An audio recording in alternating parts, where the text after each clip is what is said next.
What's up, guys? Welcome back to the Light and Lamp Podcast. I am here with Steve, Hello. as always, and today's episode, gonna be talking about some random NHL stuff. Uh, you know, there hasn't been a whole lot of anything going on, particularly in the league, but we are getting closer and closer to the trade deadline, like I say every week. So things are starting to kind of percolate a little bit on that front. God, NHL still needs a dark mode. Why is this not a thing? My friggin' eyes. Um, we're going to be talking about some trade rumors a little bit later. But first, we do want to talk about the recent debate that's kind of been going on inside the NHL community regarding the Hart Trophy. Right now, it appears as if there are three front runners that most people are kind of talking about as far as candidates for the Hart Trophy, and then a kind of I wouldn't say dark horse, but I think this particular player has a little bit less of a chance than the other three. So the first three that most people are talking about, the top two right now, is Igor Sturgeon, obviously the goaltender from the New York Rangers, who currently sits with a 28-6-3 record, which is absolutely frigging ridiculous, with a 193 and a 942 save percentage with three shutouts. Auston Matthews, center for the Toronto Maple Leafs, who currently sits with 43 goals, 54 in 54 games, 32 assists for 75 points, which is ridiculous. His shooting percentage, he's shooting at 17.7% this year, so one out of every five times, basically, this guy gets a puck on the net, it's going in, which is insane. And of course, Conor Mcdavid is always in that discussion. 29 goals, 50 assists, 79 points in 56 games. I'm pretty sure Draisaitl has the same amount of points, 79 points.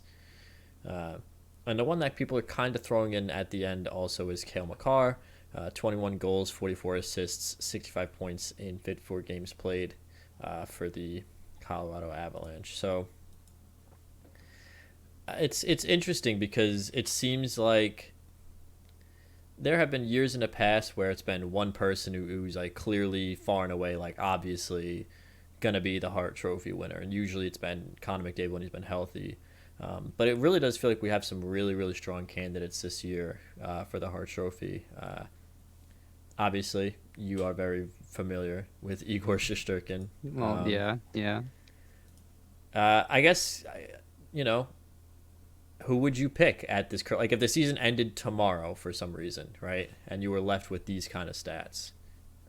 So I guess I'll just go through all of them, right? It's like from the bottom up. So like Cale Makar, I wouldn't even consider, honestly. He wouldn't be in my top five for Hart Trophy voting right now.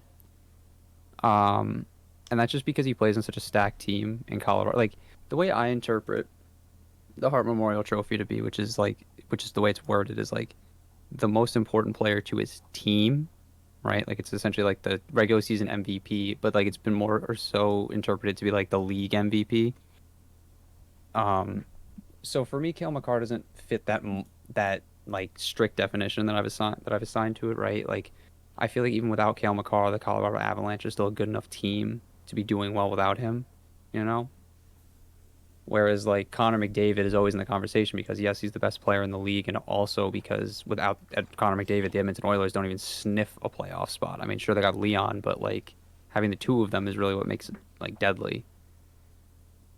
So I think it really comes down to, for me, honestly, either Auston Matthews or Igor Shesterkin, which I guess leaves me in the majority of everybody else, right? And not for lack, but to try to avoid sounding like a hometowner, even though it's going to sound like it anyways, I would pick Igor. And it's mostly because I think, as after watching this team every night, pretty much, that without Igor, even if they just say they had Georgiev and not Igor, right?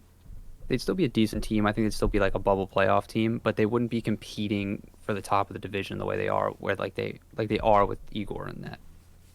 And there are a lot of instances where Igor has stolen games and literally been the only reason the Rangers win games some nights. You know, like he just wills them to victory, almost like Henrik Lundqvist did back when he was 27. Um, That being said, like I wouldn't take away from the argument against Auston Matthews because arguably without Austin, the Toronto Maple Leafs are a mediocre hockey team right now. At least they're playing like one. He's really the only reason they're winning games. I mean, what, he had a hat trick last night, 2 goals the night before. Like he's ridiculous. He's scoring at least a goal a game at this point. It's definitely going to be close. I think, when you look at the goal total for the Toronto Maple Leafs, Auston Matthews is 43, and the next closest person is Mitch Marner with 23, which obviously that's not bad, on pace for 30, 35 goals. But we haven't seen a guy hit this pace since Stamkos scored his 60, which was back in 2012. 2012. Yeah. Uh, it's definitely a very, very tight race between the two, Igor and Austin. I mean, I am kind of inclined to agree with you because let's be honest. You said it best. Really, without Igor, this team is a bubble playoff team. I think they probably would snag a wild card if they had just average goaltending, but there's absolutely no doubt in my mind that Igor is the single reason why this team is currently in the spot that they're in. And that's not to take away from anything that the rest of the team is doing. Obviously, it's not like the team around him is bad. You've got guys like Panarin, Adam Fox, Chris Kreider has 38 goals. I mean, the real thing is, I just think it, like you said, it's not that the rest of the team isn't performing. It's just like he's performing at such an exceptional level in a position that's so important, right? Like he's the most important player on the ice for honestly pretty much 90% of the time. So like you said, if the Rangers had average goaltending, like they're not. I know that they're sitting up near the top of the league in goals against per game and like all those stats right now. And I think that's honestly just because of Igor Sturgeon. I think I think in his last 6 starts or something, he's averaged 2 goals or less scored on him. You know, so it's like when you get goaltending like that, it's kind of hard to argue that like he shouldn't even be in the conversation. I mean, it looks a lot like Carey Price in 2015 when he won the Hart Trophy. It was kind of the same thing. Like, yeah, Austin's playing really well, right? And he's playing at like an amazing level. Like he's gonna win the Art Ross Trophy, and he's gonna win not the Art Ross, he's gonna win the Maurice Richard Trophy. Sorry, and he could win like the one that's voted on, like the Ted Lindsay, the most outstanding player, right? So like Austin could win those 2 awards, and I wouldn't be mad if he won the Hart Trophy. Like obviously, like he deserves it. It's just like I think when a goaltender plays at the level he's playing at, like this being in reference to Igor and Carey Price in 2015, and I guess Jose Theodore before him because he was the last guy to do it before that. Um, it's just that like because they're playing so well at the most important position on the ice, I think they deserve some recognition. Like we got to give the goalies some love, especially in the era now where the league's so concerned with getting goal scoring up. So to see a guy like Igor have a sub 2 goals against average and almost a 9,500 in save percentage is kind of ridiculous, you know? It's just, when you take a look at his stats, Igor's stats, there's only 1, 2, 3, 4, 5, 6, 7, 8, not counting games that he came into play or left early for any reason. He's only played 7 games this year where he's faced less than 30 shots, and he's played 4 games where he's faced more than 40. So he's almost had as many games where he's faced 40 or more than he's faced 30 or less, which obviously, I mean, that just demonstrates you telling you right now that Igor is covering up a lot of deficiencies that this team has, which, I mean, granted, it's his job, right? That's your goaltender's job, is to bail you out.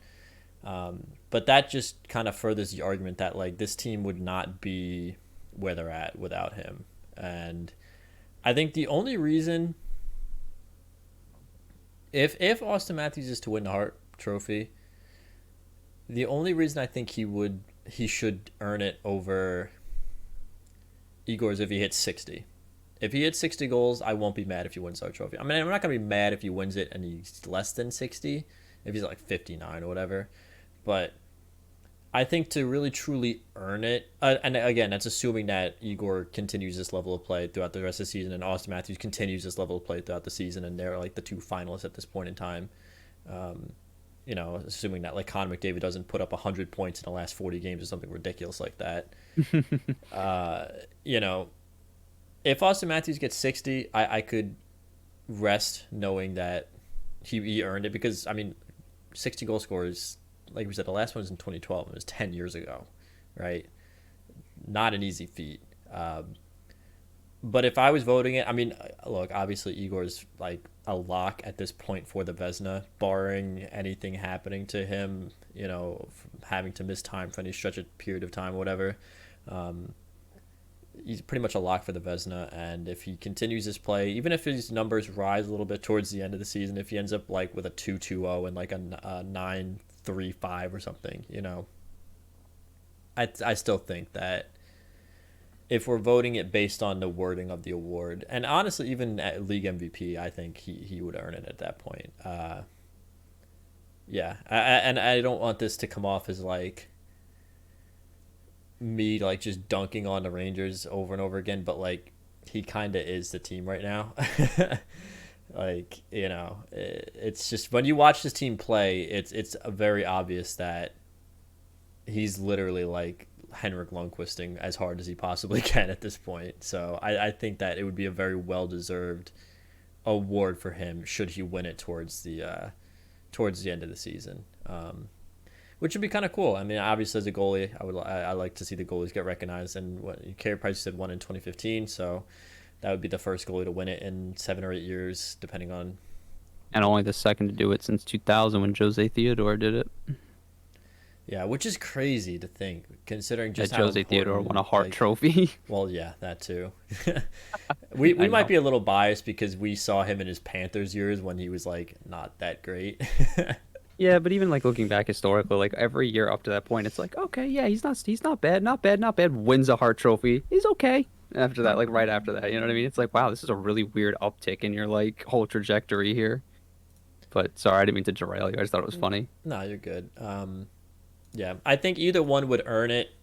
But yeah, I agree with you. I don't think Cale Makar is really in that conversation. People are going to be like, oh, he's got 20 goals as a defenseman. He's a plus 36. It's like, yeah, he's playing for one of the best offenses in the entire league. I could be plus 36 on the Colorado Avalanche. Like, right. And here's the other thing, right? Like he's playing on a team that also has Nathan McKinnon and Mikko Rantanen, and they've all like, that's kind of all they're supposed to do is score goals, that team. Like they've blown like big leads in their last 2 games in a row. Like, yeah, so, I mean, for what it's worth, and I mean no disrespect when I say this about this guy because obviously I loved him as a New York Islander, but Devon Toews has 45 points in 47 games. And Devon Toews, as good as he is not a point per game defenseman.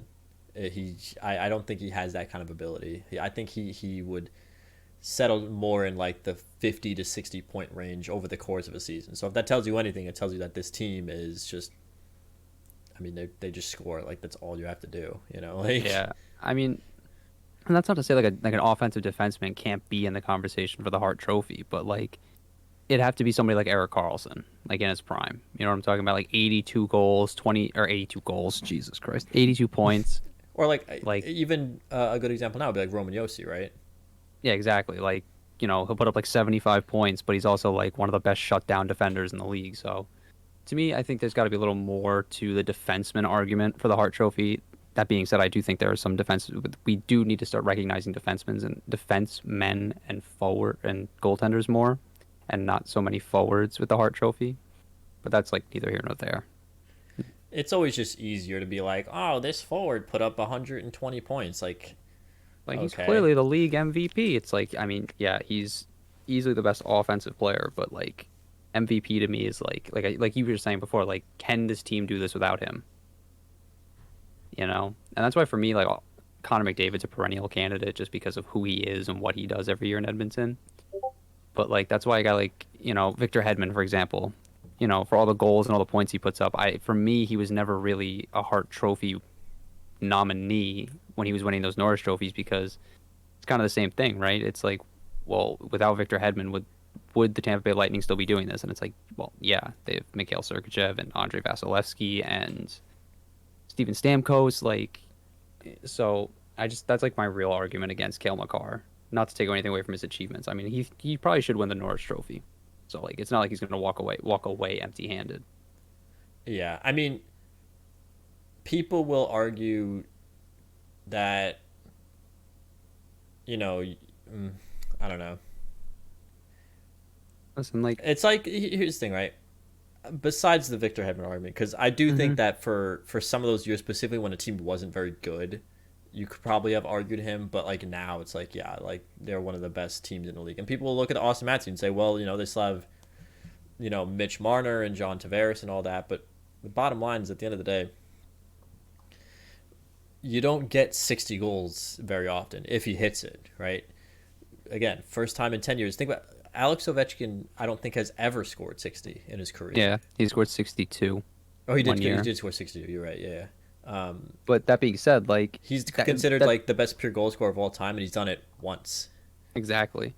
And think about the guys, all the people we talk about who scored 60 Like goals before Alex Ovechkin did Jesus that. Christ. 65 Yeah. and 08. Good fucking lord.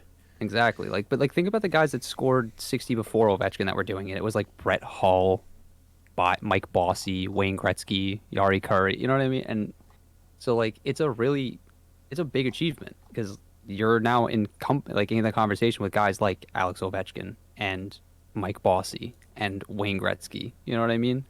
Like, this doesn't happen all the time. It's not like we're handing it out to some schlub who scored 15 goals. Like, you can get anybody to score 15 goals in the NHL.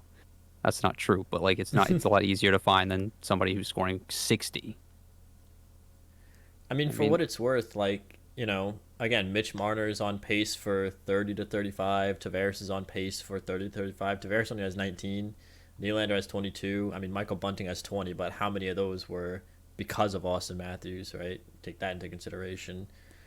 Which I think is another reason why you might consider Auston Matthews for Hart this year, is because he's been able to take Michael Bunting, who, no offense to Michael Bunting, I mean, no disrespect when I say this, but like, he's a rookie, despite the fact that he's 26. He's a rookie, and he's not exactly a guy most people would have predicted to be putting up numbers that look like he's going to hit 30 goals in his rookie season, to put it that way. Not for nothing. I don't think anybody would have been betting on Bunting being on the opening night roster, Yeah. So like you said, that's to your point. And the other thing the other important thing to, like, I think with Auston Matthews is the reason he deserves the Hart this year is because he's also entered into the conversation of like the second best player in the NHL. You know what I mean? And like, that might be like, oh, if you ain't first, you're last, right? But it's like, this isn't Ricky Bobby shit. Like, this is real life. Like, this man just is being in the conversation for like the second best hockey player in the world, by default. And there's a credible argument for it because the guy, like you said, he's on pace for 60 goals. Like, that's insane. And like, we might be watching one of like the greatest goal scorers of all time be playing right now. You know what I mean? Like, he's outscoring arguably the greatest goal scorer of all time, in Alex Ovechkin. And just something that is probably not taken into consideration that much when talking about the Hart Trophy, but he's also winning 58% of his faceoffs this year, which, that's no small number either. I mean, that's something that's always been, I think, underappreciated about Auston Matthews' game specifically. Like, he's not a great two-way center, right? Like, he's not Patrice Bergeron. But I think people, because the Maple Leafs are so soft as a team, they seem to think that Auston also isn't very good defensively. But, like, he's no slouch, Like, if anything, I think the image of the Maple Leafs, like, being soft has done so much disservice to Auston Matthews' image as a hockey player in the NHL because, like, you watch this guy play and, like, he's going to dirty areas to score goals. He's going, like, in the corner to get the puck. Like, he's willing to come all the way back and get the puck in his own zone. Like, he's willing to put in the effort, I guess, is really the thing. Like, I guess it's showing why he is in that conversation for the second best player, Not for nothing, like, to your point, he's only ever had one season where he's been below 50% on his faceoffs, and that was his rookie year. Since then, it's been 54, 52, 55, 52, 58, rounded up this year. So, and I mean, that's not easy to do in the NHL, considering Patrice Bergeron is the best faceoff man in the league, and he's usually like sitting around 60. Yeah, like, you're not gonna really ever, if you're winning more than 50%, you're pretty much doing your job in the faceoff dot. If half the time you go in, or if over half the time you go in, you're winning your faceoff, that's all really people can ask of you as a centerman. Yeah. So it's going to be interesting down the stretch. Now, I guess, here's a good question. Do you think Auston does hit 60 this year? Yeah. Honestly, I'm not even going to like talk around it. Yeah, I think he does it. Like, it's kind of like what I was just saying, right? Like, he's not a one-trick pony like Ovechkin is. And, like, I know Ovechkin's diversified his game in recent years. We've talked about that in the past. But, like, traditionally, when you think of Alex Ovechkin, it's that big booming one-timer from the left circle that he takes and he scores on every time. Auston, it's like, you think about Auston Matthews, it's like, there's, like, two types of goals that come to mind, right? Like, it's like the toe drag, wrist shot, nasty goal he scores. And for me, the other one that comes to mind is, like, hey, the deflections he scores. Because, like I said, he's willing to go wherever the puck needs him to go to score goals. Like, he'll go and fight in front of the net for that puck. He'll go and try to tip pucks, like, out high. Like, so to me, the fact that his ability to score goals is so diverse, in addition to having, like, probably, like, the best release in the league. Yeah, there's almost no way to stop him, Like, there's been, maybe, like, a handful of games all year he's been held off the score sheet, like, at all. Yeah. And, it's not like he's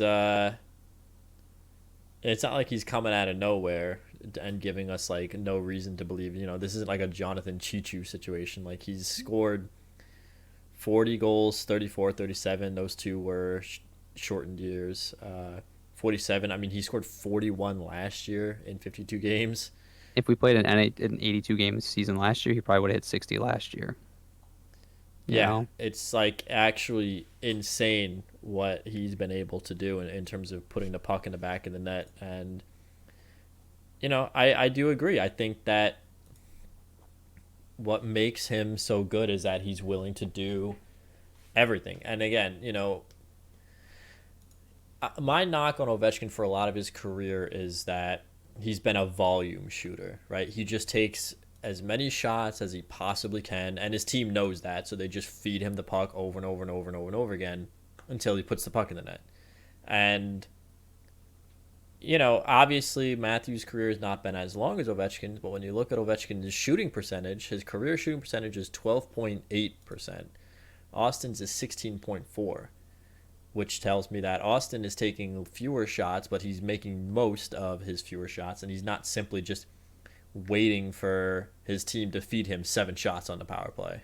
And what's even more impressive, honestly, too, about Auston Matthews in general, we've gone, like, way off the Hart Trophy conversation at this point, but, like, we're just gonna start talking about how good Auston Matthews is. I mean, might as well, right? What's even more impressive is that Ovechkin, for a lot of his career, or not a lot of his career, but has played on a team where he's been it, right?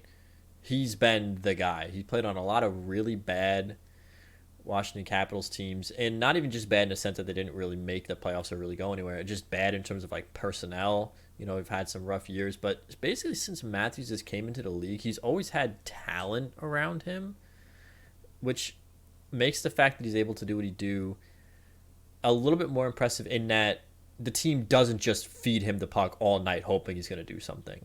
Right? Like, he's making opportunities for himself based on the fact that, he's able to create, as opposed to Ovechkin, who the team early on was like, look, we have nobody else to give it to, so we're going to force Ovechkin to shoot, and he's kind of just going to score goals by that nature.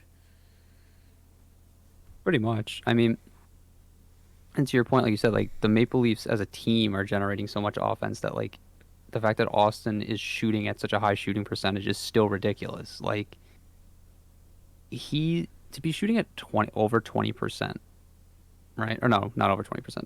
He's at 17.7 this year. Yeah, which is still ridiculous. To be even close to 20% is absurd. You know what I mean? Like,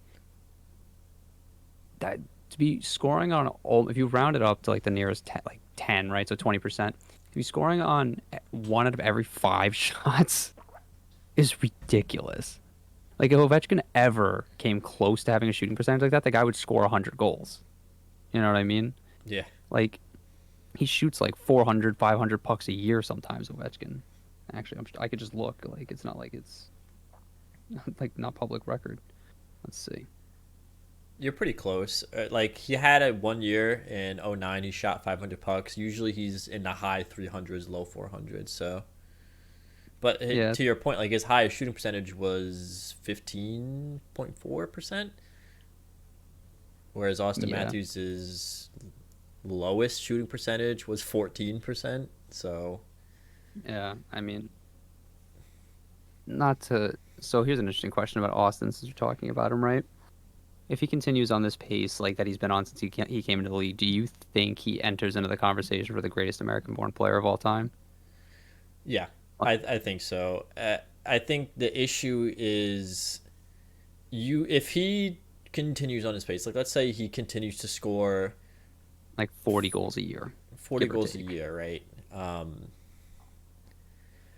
Yeah, if he ends up scoring 40 goals a year, he's 24 already. So if he plays another, like let's say we'll be conservative and he plays another 12 seasons, right? He retires at like 36, which he could play for longer, but let's say he retires at 36.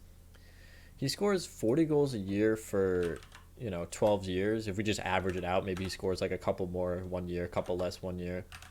That's another 480 goals. Like he's gonna hit over 722 goals in his career, and Yeah, this is a conservative because yeah. he's This is obviously going to score more than 40 this year, right? He's already done it. But to score 722 goals alone, I mean, it would make the does he debate eclipse? with Patrick Kane very Yeah, difficult. that's what I was gonna say. Does it eclipse Patrick Kane? Because Patrick Kane was never like a goal scorer, but he did put up like points. Like he always had like 100 points or more. I think what one X factor that we have still really yet to see with Auston Matthews, just by virtue of them never getting deep in the playoffs, is how clutch he can be. Which is, to me, if Patrick Kane has all these accolades and his points are very similar to another guy that people would consider the greatest American player, they're like Mike Modano.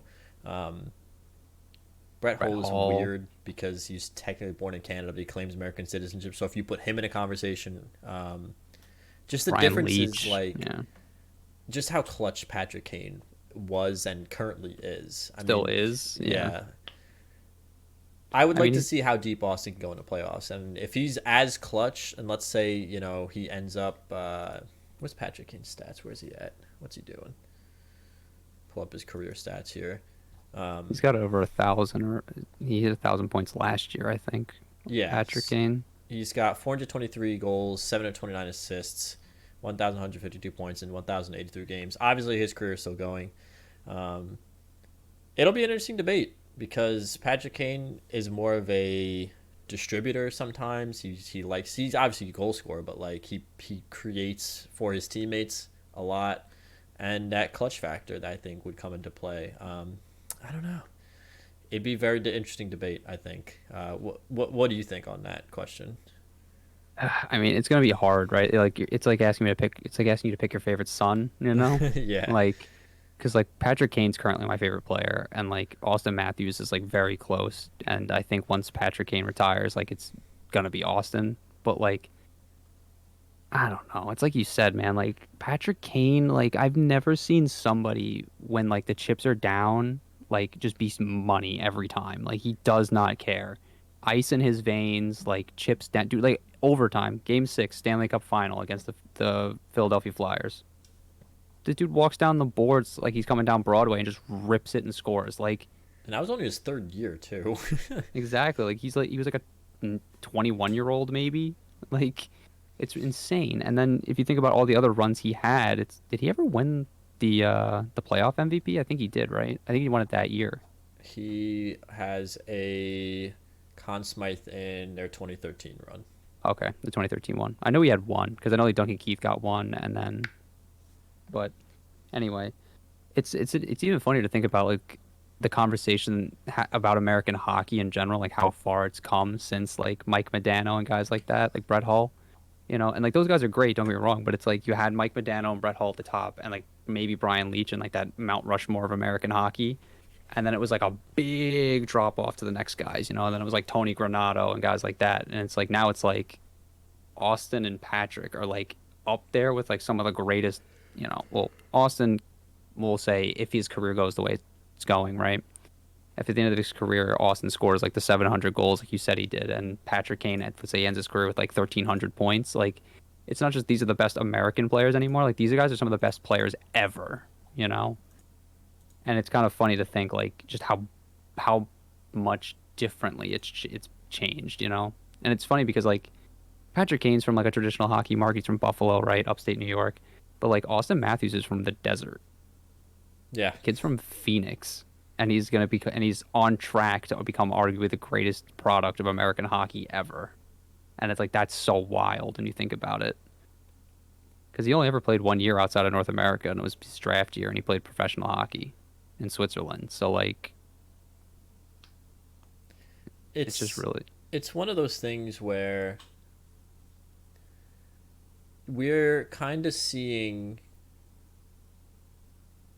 I guess, the fruits of the NHL's efforts, in the early 2000s and 2010s and stuff to try to grow the game of hockey, right? Because Auston Matthews, born in 97, year I was born, year you were born, and the NHL, when Gary Bettman took over, made a concerted effort to grow the game in the United States specifically, but in the southern United States as well, and we're kind of seeing the fruits of that effort come to bear.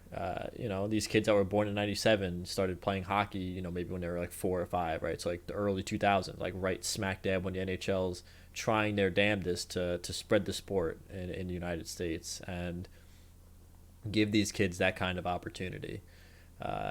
That, quite frankly, in the early 90s and 80s, a lot of Americans just didn't have that kind of opportunity. Like if you weren't in the northern United States, if you weren't from like New York or Massachusetts or even some of the places where in the Midwest where it got kind of cold, you just didn't have that kind of resource. You didn't have a local rink, right? There was no infrastructure for you, yeah. Right. You didn't have a junior league. You'd have to travel to play. You'd have to move, right? When you look at the Miracle on Ice, when you watch the movie Miracle, all these kids are talking about, where'd you play? I played from Boston. I was in Beanpot, right, up north. Like none of these kids are like, yeah, I grew up playing hockey in the University of Arizona, right? Exactly. Which, like you said, I think now we're like way off topic, but like it's funny when you think about it because you used to hear a lot of those stories, right? Like guys would be like, I traveled like 35 or I traveled like 4 or 5 hours every week to play, hockey because that was the closest rink. Even I've never actually verified this story, but I'm almost positive it was Carey Price in an interview was talking about how far he used to have to travel to play hockey, and he's from Western Canada. I think he said he used to travel by plane. Like he used to get like a private, like he had like a neighbor or something who owned a plane. He used to fly him to the city that he used to play in and I was like, Huh. wild. I don't know if it's true or not. I can't remember if it was Carey Price, but I do remember seeing the interview on TSN. So, forgive me for not remembering the details for so many years, but it's just one of those things where it's like, it's so wild to think about that, like, arguably the greatest player ever is coming from like the most non-traditional hockey market. The hockey market that seems unable to keep their hockey team, or not unable, but seems almost unwilling to keep their hockey team, But that's neither here nor there. But I just thought it was a really interesting point. Like, it's funny because, like you said, like Patrick Kane grew up, and again, not taking anything away from him, but he had the infrastructure. He's from Buffalo. He's from right across the Great Lakes from Canada. He got to grow up watching, that 90s. He grew up in an era too that was really interesting, where like U.S. hockey finally got on the map. Whereas like Austin grew up in an era watching Patrick Kane become the greatest American player of all time. Like that was his hero growing up, Yeah. And like it's just weird to think that like I don't know, like yeah, he's just from the desert. Like it's just so bizarre. Like even Mike Modano is from I think Minnesota or something like that. Like and Brett Hull's from Chicago because of his dad. But, Chicago by way of Canada. Yeah. Auston Matthews, on hockey. I'm looking at hockeyreference.com. You know, when he was 15, his team was the Arizona Bobcats 16U, where he put up 55 goals, 45 assists for 100 points in 48 games. I So, love looking at these guys' Pee Wee stats, by the way, sometimes. Because you look at like Wayne Gretzky, it's like when he was playing like 12U, they played like 25 games and he had like 112 points or something. It's like, what? How did you even do that? Sorry. and no, you're good. It's hilarious. It really is.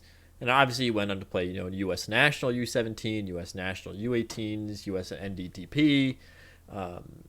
He played for the Zurich Lions. Like, obviously, we're not making the argument that, now hockey players can exclusively play their entire careers in like Arizona, right? Like, I still think we're not at a point yet where that's localized enough. Like, obviously, theoretically, a hockey player could grow up in Boston, play their entire career in Boston midget teams. Obviously, they would probably be looked at by the U.S. national team development programs and stuff.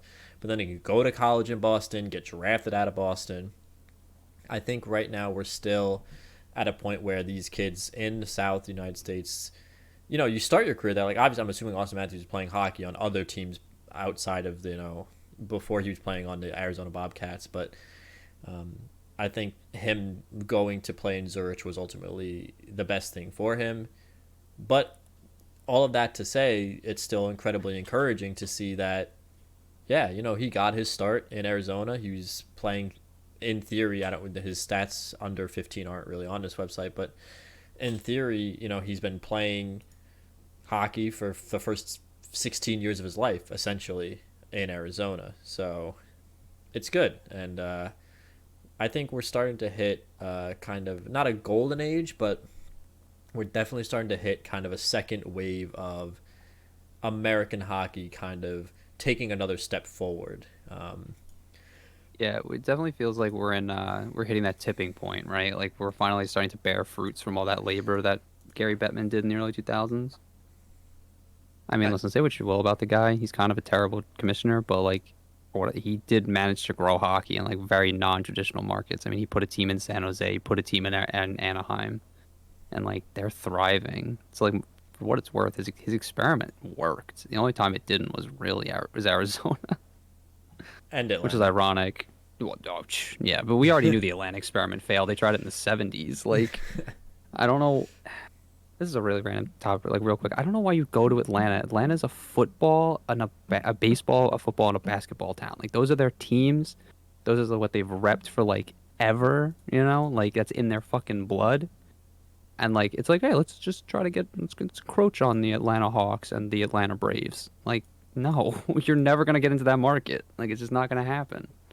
Like there's no groundwork for it. At least when they expand it to like Anaheim and San Jose, it's like, oh well. I've heard of hockey because the LA Kings exist. Yeah, it's Atlanta, it's like, bro, I don't know nothing about hockey. Like, it's 95 degrees in October down here. Like, yeah, and obviously we're not just picking on Atlanta, but like that team was kind of doomed to fail. But yeah, on the topic of American hockey, I just took a very quick look. 6 out of the top 15 goals point getters in the NHL right now are American. Matthews, Gaudreau, Kachuk, Patrick Kane, Kyle Connor, and JT Miller. So I think what's also really cool is like we're starting to like really see the diversity. I mean, like Leon Draisaitl by way of Germany. yeah. And then in addition to him, you have Moritz Seider, also from Germany. You know, it's It's good, and I think that the game is growing. The fact that the game is growing in places like Germany is a very encouraging sign. and to your point, for what it's worth, out of the top 5 point getters in the National Hockey League, like you said, there's 2 Americans, but only 2 Canadians. So out of the 5, there's only 2 Canadians that make up less than 50% of Yeah, the top point getters in the league. Like, where if you would have looked at this list, like even say 10 years ago, it would have been like all Canadians yeah. and maybe a Swede. It's interesting. I do have an episode, an off season episode that I want to do this year where I have a theory. about Ooh, like development of like American hockey. It's kind of a little like almost like a hot take, but um, interesting. we'll save that for maybe the off season episode. But Yeah, yeah, I mean, American hockey is it's in a good spot, you know, and 3 out of the top 5 goal scorers in the NHL are all American. Just saying. putting the Just puck saying. in the net. So speaking of Americans and American franchises, the Seattle Kraken have signed their first ever re-signed contract. Where the hell are they on this cap-friendly website? There they are. Just at the bottom because they have so much cap room. They signed center slash left winger 25-year-old Jared McCann to a 5-year, $5 million per year contract with a modified no trade clause that kicks in 23-24. So the second year of his contract, where the player submits a 10-team no trade list. This is the first re-signed slash contract extension in Seattle Kraken history. So congratulations to Jared McCann. I know we discussed this a little bit when it happened, but so the folks can get in on this conversation. What do you think about this deal? Well, so what 5 years we said, right? Yep, five by I five. I think the real I don't like the term and I don't like the money. And I don't like them in conjunction with each other, right? I think to me it's an overpay, and I understand like we were saying the other day, like with an expansion franchise, you kind of have to overpay people to stay because you're not very good, and like you know you have to try to convince them that like you're for real almost, like you mean business. So it's not like a dramatic overpay either. It's probably like 500,000 to 1 million more than like I would have liked to have seen him get. Um, it's just like you're paying. I mean, he's been good for them this year. He's got 21 goals in 51 games so far, which is a career high for him. But you're paying $5 million to a guy who's only cracked 20 goals once in his career. And listen, like he in the 2 previous seasons that were shortened by lockout, not lockouts by COVID, he had 14 goals. Probably would have hit 20. But I just think if you're I feel like they should. I know you can't bridge him, right? Because he's too old now. You don't have the RFA rights, but I still think it would have been more prudent to go 2 or 3 years at the 5 million if he was really like dead set on the number and you had to pay him, because at least in 2 or 3 years you could renegotiate to the more fair value, see where he's actually at in his career, and not just maybe on like a really crazy like outlier of a year. And also you can see where your franchise is at and like if he fits into the picture. Because a lot of the pieces that you pick up in the expansion draft aren't necessarily like pieces you're looking to hold on to forever. A lot of times there are guys here that are just place fillers. And Jared McCann's a guy who's kind of been passed around the league and kind of acting like that. He's been like he played for Pittsburgh for a while. And then before that, he was a Florida Panthers prospect. And it just feels like in the NHL, he's never been given the chance to really show what he's got. And he's been given the chance this year, but that being said, he's on a pretty talent poor team. So like it's not like he's been given the opportunity on a good team with good players and he's not the go-to option getting these points. Like he is one of the go-to options on this team, and it's good to see that he's like thriving in that role. He's scoring his points, he's doing his job. But I don't know if as the team gets better and guys like Matthew Beniers and things like that and stuff like that start to make the roster, if he's really going to be worth $5 million to them 3 or 4 years from now. Yeah, it sounds like we're splitting hairs when we talk about because I think he should have gotten maybe something along the lines of like $4 million over 3 years, something like that. Take him till he's 28, and then if you want to pay him his big boy contract at that point, then you give him like that 7-year deal. If he's earned it. But it sounds like you guys are like splitting hairs. What's $1 million? I think the real issue is that for a team like the Seattle Kraken, who don't look like they're going to be making serious playoff runs for the next 3 years at least, maybe even upwards to that 5-year contract, if they end up wanting to say move him, like let's say he comes back next year and he scores another 20 goals, but the team is like, all right, listen, like he's 26, 27 at this point. We should cash in while he's gotten these back-to-back 20-goal season because we don't know if his trade value is ever going to be higher. That $1 million to a playoff-bound team makes a very, very big difference. You know, these teams are generally speaking really pressed up hard against the cap.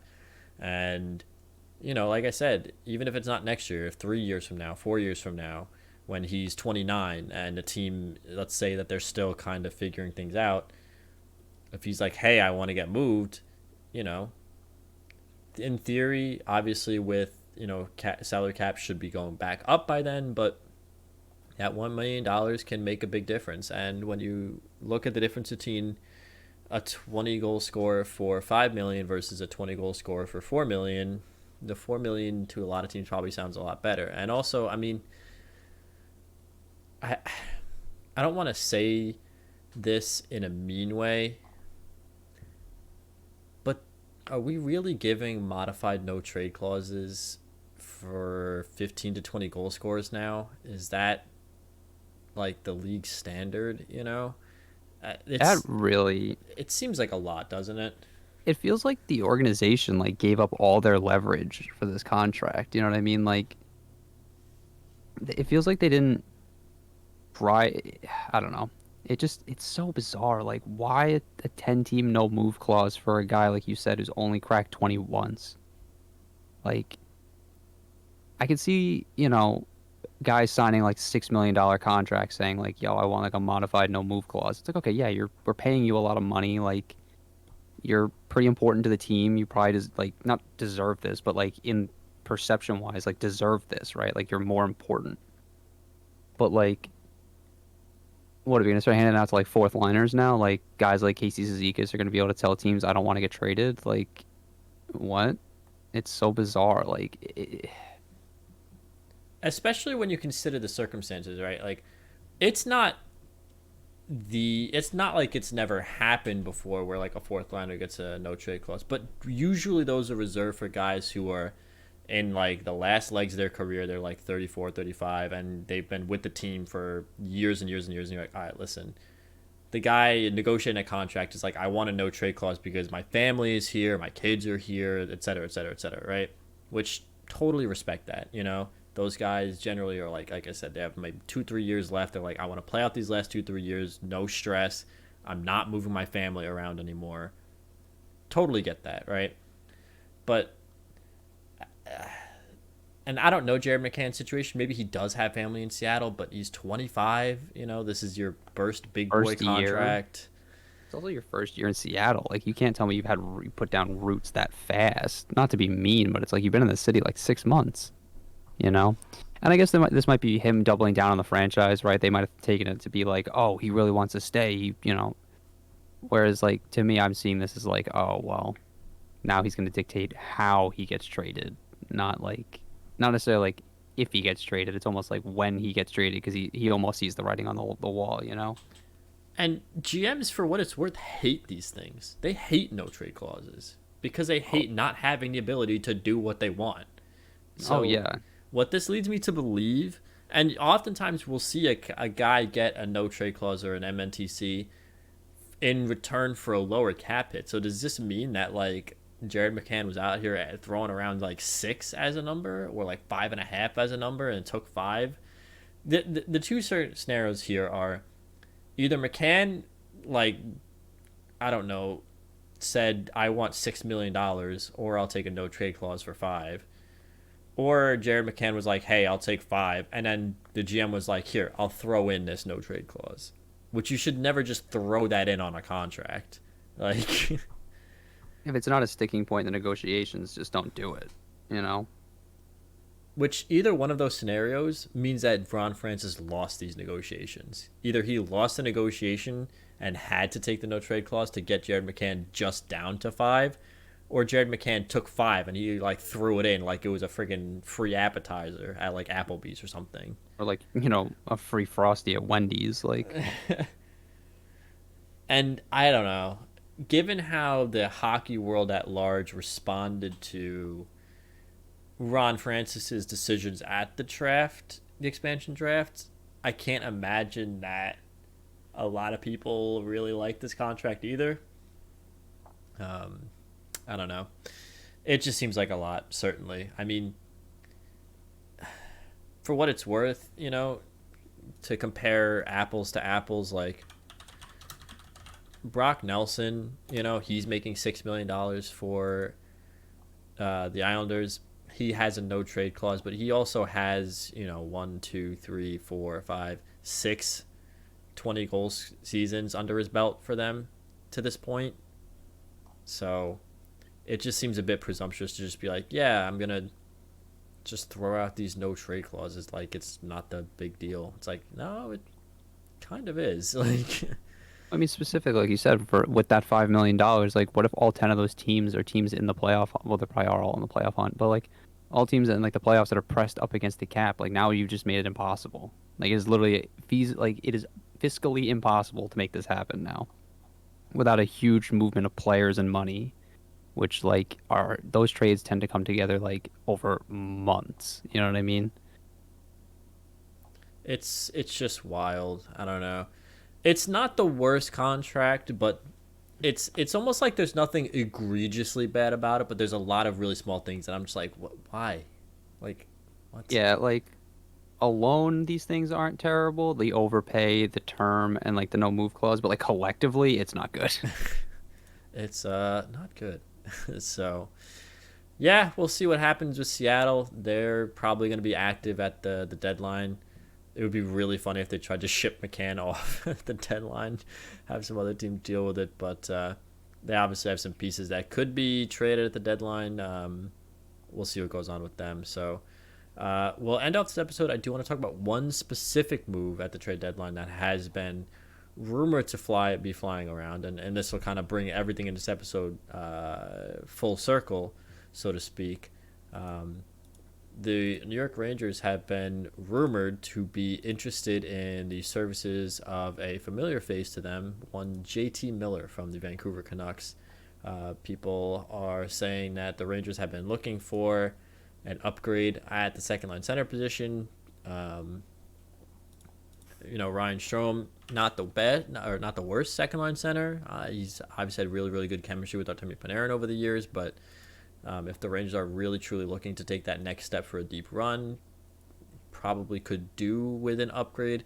Ryan Strome is also due to be a free agent at the end of the year, so that might be a consideration. I think JT Miller is too.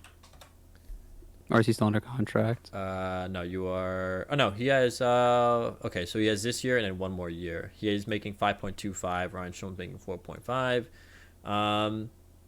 What do you think? Reunion maybe in the works with the New York Rangers? I mean, it wouldn't be the worst trade they could make, right? They definitely need some upgrades at forward, and I think they have some players like they can move. I mean, primarily being like Vitaly Kravtsov being number one. I mean, he doesn't want to play here, and like that whole situation is just so fucked anyway.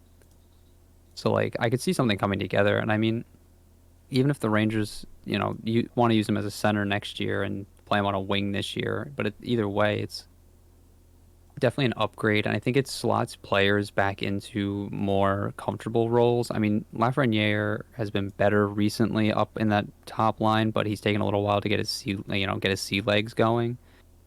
And I just think it would also give the Rangers a little more punch up front, and it would add an element that I don't think they have a lot of in that top six, which is like size and heaviness to the game, because JT Miller does bring that element.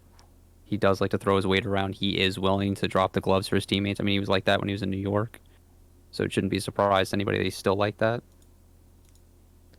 I think one of the big things that JT Miller, besides the size, because they're both 6'1", but JT Miller is about 20 pounds heavier. He's 218. Strome is listed at 191.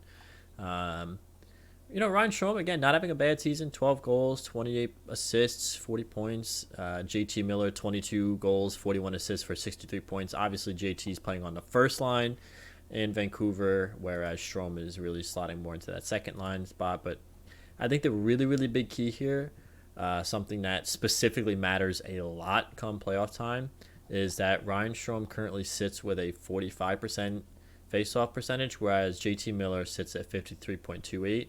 And JT Miller has only ever had in his last 5 years, he's had 5. He's had one season where he was below 50%, and that was in 2019.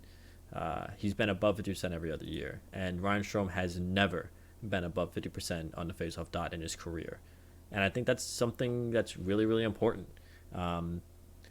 I think the Rangers are really, really missing that second line two-way forward type center. Like, they don't really have a matchup center. I think that Hedl could be that way. I really, really liked what I saw from him specifically early in the season. But I think that this would be a really good trade because he brings that more of a defensive game than Strome does, certainly, even though, like, JT Miller's not like Anze Kopitar, right? But I think he's a little bit more sound in the defensive zone. The faceoff percentage is huge, an 8% increase in faceoff percentage. Plus, you're getting a little bit more points out of him, a little bit more size. I don't know. And I think he's on a pretty good contract. I mean, 5.25 for JT Miller is pretty solid, I think. It was the contract the Rangers would have had to sign him to, 5 years ago when he signed it, almost 5-6 years ago when he was still a Ranger. I mean, obviously he signed it with Tampa Bay, but I'm just saying that's the reason the Rangers traded him because they didn't want to give him that money. And it's funny now that we're talking about how yeah, he actually earned that money, yeah. And the Rangers are almost probably looking at themselves like, oh, jeez. I think we valued Kevin Hayes more than JT Miller. Oh God. I think if your question is because Strome's contract's up at the end of the season, I think if the question is, do we pay Strome, let's say, $5 million, right? Let's say he asked for a little bit of a bump, right? Do we pay Strome $5 million, or do we pay JT Miller $5 million for next season? And then probably have to pay him like 6 to 6.5 after. I think I'd rather have JT Miller at 6.5 than Strome at 5. There's just a lot of intangibles that the Rangers really, really need in JT Miller's game that Strome just doesn't bring. And again, not to knock Ryan Strome or anything, but goal scoring being the least of the Rangers' concerns, although this year they're actually kind of on the lower end of goal scoring, which is kind of weird, but I don't know. I think I'll tell you right now though, this trade to me would make a lot more sense than Jacob Chychrun. I don't know if you feel the same way, but I would much, much rather the Rangers make this trade than Jacob Chychrun. I think it makes a lot more sense. I mean, I see the merits of both, but I do agree. I think JT Miller meets a more pressing need that the Rangers have than Jacob Chychrun does, whereas Jacob Chychrun kind of just is adding to an already good thing you guys have, And I think one of the other cool things about it would be that I think if you're trying to mold Philip Hedl into that second line, two-way forward matchup type center, I think you're probably going to get more mileage out of him learning that from JT Miller, considering that they're pretty similar size. Hedl's 6'3", 210. No offense to Ryan Strome or Zibanejad, but I think you get a lot more mileage out of teaching Philip Hedl underneath JT Miller than either one of those two guys, specifically for that defensive side. You know what I'm saying? Yeah, no, I agree. I don't know what kind of return they would have to give up for JT Miller. I don't know what the asking price is. I'd imagine fairly significant. I don't think the Rangers should be giving up their first round pick this year if they can avoid it. But, well, actually, you know what? I would rather the Rangers give up their first round pick this year than next year. Because realistically, this first round pick this year is almost guaranteed. Well, it is pretty much at this point, bar something crazy happening, guaranteed to be a bottom 16 pick. Most likely, I think right now, just projecting, the Rangers would be either a first round knockout or a second round knockout. So it would be probably in the 16 to 22-ish range, rather than give up next year's first round pick where who knows, right? You never know. I mean, look at the Islanders this year, right? You never know what's going to happen. True. It's very. Well, I mean, look at Ottawa. They made all those trades they traded for all those picks with Erik Karlsson, or no?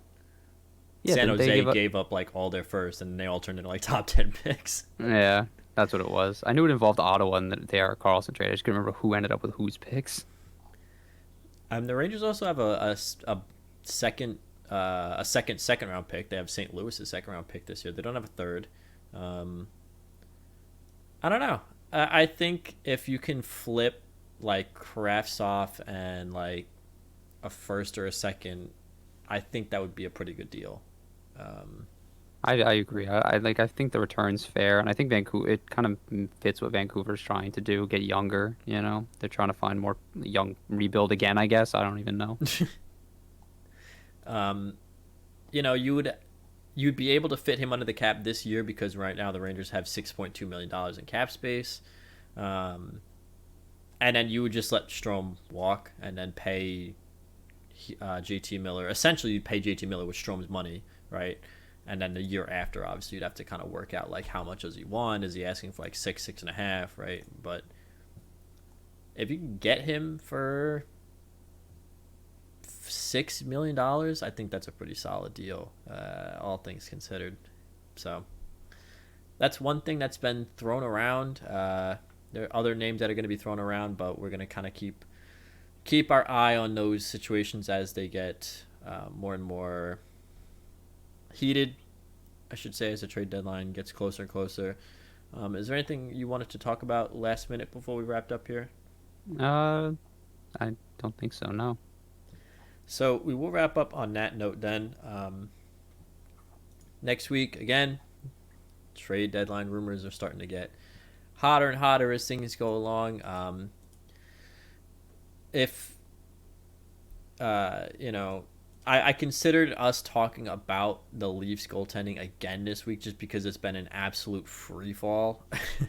It's been like the worst drop off I've ever seen, but I didn't want to do that 2 weeks in a row.